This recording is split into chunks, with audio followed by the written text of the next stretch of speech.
हाय, आइए 2025 में कुछ ऐसी बातों का ध्यान रखें जिससे आपके भी घर में बच्चों की किलकारियां गूंजें।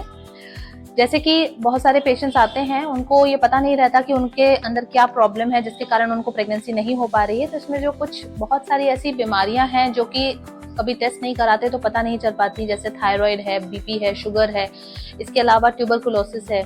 ये सारे रीजन ऐसे हैं जो कि प्रेगनेंसी में हमको बाधा देते हैं और उसके कारण से प्रेगनेंसी नहीं हो पाती है। तो सबसे पहले जब भी पेशेंट्स आते हैं तो उनको हमारे रूटीन टेस्ट, जिसमें ये सारे टेस्ट शामिल हैं, जिसमें ब्लड प्रेशर, शुगर और थायराइड की जांच, इसके अलावा टीबी का जो लक्षण होता है वो मोस्टली ट्यूब्स में मिलता है देखने के लिए, तो वो सारे टेस्ट हमको कराना जरूरी रहता है।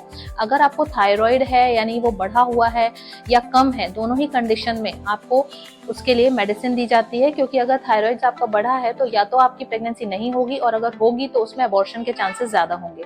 दूसरा होता है शुगर जो है, अगर बहुत ज्यादा बढ़ी हुई है या किसी को पता ही नहीं चलता कि उनकी शुगर बढ़ी हुई है, अगर टेस्ट में हमको शुगर बढ़ी हुई मिलती है तो उस केस में भी अंडे की क्वालिटी, या हस्बैंड में है तो स्पर्म की क्वालिटी खराब होने लगती है और आखिर में ऐसी स्थिति आ जाती है कि उनके अंडे और शुक्राणु हमारे किसी काम के नहीं रहते हैं। तो अगर आपको ये सारे टेस्ट होंगे तो आपको पता चलेगा कि इसमें शुगर या थायराइड तो नहीं है।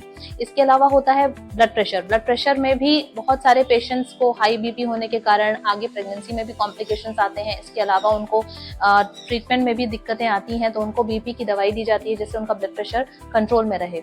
और चौथी चीज है ट्यूबरकुलोसिस। अगर हमको ट्यूब्स में कुछ ब्लॉकेज मिलता है और अगर हमको लैप्रोस्कोपिकली सर्जरी में भी ये पता चलता है कि टीबी की परेशानी है पेशेंट को और उसके कारण ट्यूब में ब्लॉक है, तो हमको टीबी का जो ट्रीटमेंट है अप्रोक्स 6 से 8 महीने के लिए हमको टीबी की दवाइयां देनी पड़ती हैं, जिससे कि उनका ट्यूब का ब्लॉक खुल सके और उनको आगे कंसीव होने में मदद मिले। धन्यवाद।